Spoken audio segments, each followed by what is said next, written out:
बताया कि बाज़ आमिलीन का तरीका है मंगल से शुरू करते हैं या पीर से शुरू करते हैं।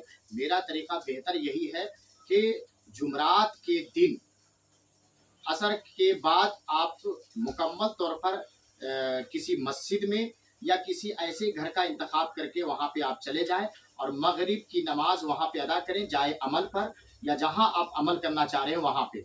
और उसके बाद फिर मगरिब की नमाज के फ़ौरन बाद से हिजबुल बहर का बड़ा वाला जो हिजबुल बहर है उसका अमल शुरू कीजिए और 121 मरतबा चाहे आप जितनी भी नशिस्त बनाए चलेगा। 121 मरतबा अगले मगरिब से पहले पहले 24 घंटे के अंदर 121 मरतबा पढ़ना है। उसके बाद फिर दूसरे दिन 121 मरतबा, फिर तीसरे दिन आप 121 से ज़रा ज़्यादा पढ़ लें। इंशाअल्लाह इस तरह से 365 से ज़्यादा बार पढ़ लेने के बाद इसका मुकम्मल आप आमिल हो जाएंगे।